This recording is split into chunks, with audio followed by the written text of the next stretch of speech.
ఇప్పుడు school uniform మీద coat ఎలా కట్ చేయాలో చూద్దాము. నేను ఒక్కసారి 2 కోట్లు ఎలా కట్ చేయాలి, 2 ఒకసారి కట్ చేస్తున్నాను అనమాట. చూడండి, జాయింట్స్ ఏం నా వైపు పెట్టుకున్నాను. మన పంజాబ్ డ్రెస్కి క్లాత్ ఎలా అయితే మనం ఫోల్డ్ చేసుకుంటాం సేమ్ అలాగా జాయింట్స్ నా వైపు ఉన్నాయి, ఓపెన్స్ నాకు ఆపోజిట్ ఉన్నాయి అనమాట. ఫస్ట్ మనం యూనిఫామ్ కోట్కి ఫస్ట్ బ్యాక్ పార్ట్ కట్ చేసుకుందాము. చూడండి, ఈక్వల్గా నేను ఇలా పెట్టేసుకున్నాను. పాత కోట్ ఒకటి తీసుకొని కింద వచ్చేసి 2 ఇంచెస్ మనం ఫోల్డింగ్కి 1 ఇంచెస్ 1.5 ఇంచెస్ మీకు ఎంత ఫోల్డ్ వరకు అయితే కావాలో అంత ఫోల్డ్కి క్లాత్ కింద వదిలిపెట్టేసుకొని మనం కరెక్ట్గా as it is neck down, arm down, ఇవి షోల్డర్ ఇదంతా గీసేసుకుంటున్నాం అనమాట. ఒకవేళ మీకు కనుక ఆదికి కోట్ లేదు అంటే టాప్ తీసేసుకోండి, పంజాబీ డ్రెస్ టాప్ తీసేసుకొని same as it is arm down, కొంచెం సంక డౌన్ కిందకి పెట్టుకోండి, నెక్ డౌన్ కరెక్ట్ సరిపోతుంది. ఫ్రంట్ నెక్ డీప్ పెట్టేసుకోవచ్చు, ఇలా అయినా కట్ చేసుకోవచ్చు అనమాట. నాకు కోట్ ఉంది కాబట్టి కోట్ పెట్టేసి తీసుకున్నాను. ఇది వచ్చేసి చిన్న పాపకు అనమాట, సన్నగా ఉంటుంది, అందుకే నేను కొంచెమే ఖర్చు పెట్టుకున్నాను. మనం యాజ్ ఇట్ ఈజ్ ఈ కోటుకి సరిపడా కావాలి అంటే మనం కోటుకి పెట్టేసుకుని దానికి 2 ఇంచెస్ ఖర్చు పెట్టుకోవచ్చు. నేను చిన్న పాపకి ఇంకా పక్కగా ఉంది, ఇది లూజ్గా ఉందని చెప్పేసి నేను ఇలా తీసేసుకున్నాను అనమాట. మన షోల్డర్ దగ్గర అబ్జర్వ్ చేయాల్సింది ఏంటంటే షోల్డర్ దగ్గర క్రాస్ కిందకి పెట్టాలన్నమాట. హ్యాండ్ వైపుకి, నెక్ వైపు కాకుండా హ్యాండ్ వైపుకి కిందకి డౌన్ పెట్టాలి. అలా కంపల్సరీ కోట్కి మాత్రం మనం ఏ కోట్కైనా కానీ ఇలా డౌన్గా పెట్టేసుకోవాలి. ఇప్పుడు వీడియోలో చూపిస్తున్నట్టుగా అలా డౌన్ గీసేసుకొని క్రాస్గా డౌన్ కిందకి గీయాలన్నమాట, స్ట్రైట్గా కాకుండా. ఇప్పుడు సంక డౌన్ వచ్చేసి కొంచెం లోపలికి ఇలా గీసుకోవాలి. మనం బ్లౌజ్కి బయటికి ఎలా అయితే గీస్తామో అలా కాకుండా మన స్ట్రైట్ గీతకి కొంచెం లోపలికి గీసాను. చూడండి, వీడు కింద వచ్చేసి కొంచెం కర్వ్గా గీసాను అనమాట. చూడండి, వీడియోలో చూపించినట్టుగా ఇలా గీసేసుకోవాలి.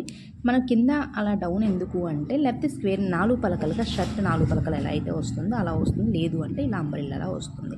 ఇప్పుడు బ్యాక్ పార్ట్ అయిపోయింది కదా, ఇప్పుడు ఫ్రంట్ పార్ట్ నాకు ఆపోజిట్ అని చూసారా, ఓపెన్స్ ఇలా పెట్టేసుకొని ఫోల్డింగ్ లోపలికంటే మనకి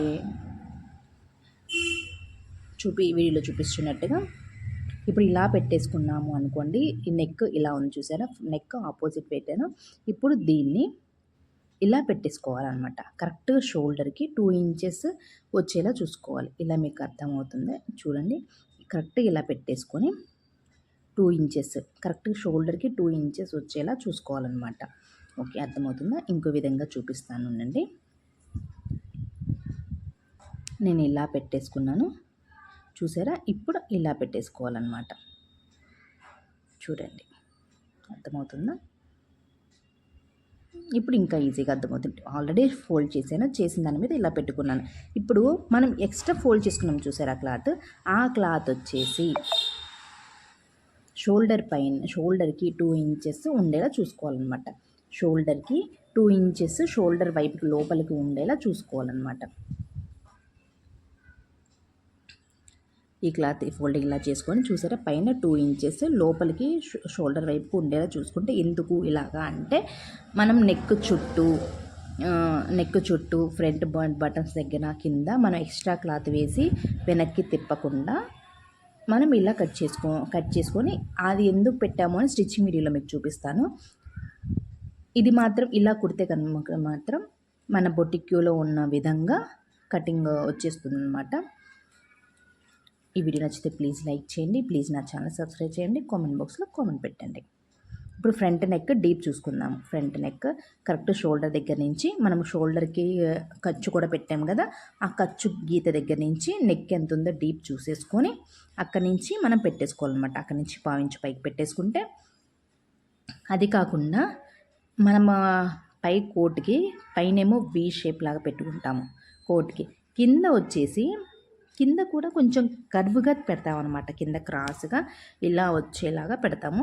అది కూడా మనం మార్క్ చేసుకోవాలి ఎంతవరకు ఏంటి అని చెప్పేసి. ఓకేనా? చూడండి, కింద మనం కర్వ్ పెట్టాను చూసావా, అక్కడ కూడా డాట్ పెట్టేసుకొని కింద ఖర్చు కింద వైపు పెట్టేసుకోవాలన్నమాట. పెట్టేసుకొని మన లెంత్ ఉంది చూసారా, ఇక్కడ నుంచి ఇలా స్ట్రైట్గా గీసేసుకోవాలి. అలా కట్ చేసుకోవాలి. ఎందుకంటే మనకు ఫ్రంట్ వచ్చేసి పైన వీ వచ్చింది, కింద కూడా ఇలా వీలాగా వస్తుంది అన్నమాట. అప్పుడు మనకి నీట్గా ఉంటుందన్నమాట. చూడండి, ఇప్పుడు ఖర్చు ఇలా పెట్టేసుకొని ఇలా గీసేసుకోవాలన్నమాట.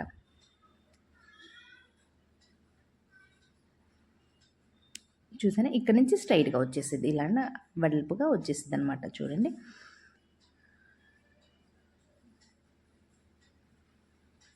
ఈ వీడియో నచ్చితే ప్లీజ్ లైక్ చేయండి, ప్లీజ్ నా ఛానల్ సబ్స్క్రైబ్ చేయండి, నాకు సపోర్ట్గా ఉండండి, కామెంట్ బాక్స్లో కామెంట్ పెట్టండి. చూసారా ఇలా ఇలాగా పెట్టేసుకోవాలన్నమాట. ఇప్పుడు కట్ చేసేసుకుందాము. మనం కట్ చేసుకునేటప్పుడు కిందవి పైన కట్ చేస్తాం, మధ్యలో జాయింట్ కట్ చేయకూడదు అనమాట. అది మనం కట్ చేయకుండా మనం వెనక్కి తిప్పి ఫోల్డింగ్కి వచ్చేస్తుంది అనమాట. మనం దాన్ని కట్ చేయకూడదు. ఒకటే గుర్తు, పైన అలా కట్ చేసుకోవాలి, కింద ఇలా కట్ చేసుకోవాలి. అబ్జర్వ్ చేయండి, ఇలా వచ్చేసింది కదా. ఇప్పుడు సంఖ దగ్గరికి వెళ్ళి ఇప్పుడు చూసారా ఓన్లీ నెక్ దగ్గర ఇలానే కట్ చేసుకుంటాను, ఇటువైపు కింద కట్ చేయట్లేదు. ఎందుకంటే మనం కట్ చేస్తే మళ్ళీ జాయింట్ వేయాలి, మనకు జాయింట్ లేకుండా మన క్లాత్ చూసారా వెనక్కి ఇలా ఫోల్డ్ చేసుకున్నాం కాబట్టి దాన్ని ఇలా కుట్టేసుకొని వెనక్కి తిప్పేసుకోవడం అనమాట. ఇప్పుడు నీట్గా ఉంటుంది, కోట్ చాలా బాగుంటుంది అనమాట. ఈ వీడియో నచ్చితే ప్లీజ్ లైక్ చేయండి, నా ఛానల్ సబ్స్క్రైబ్ చేయండి. నెక్స్ట్ వీడియో స్టిచ్చింగ్ వీడియో కూడా పెడతాను.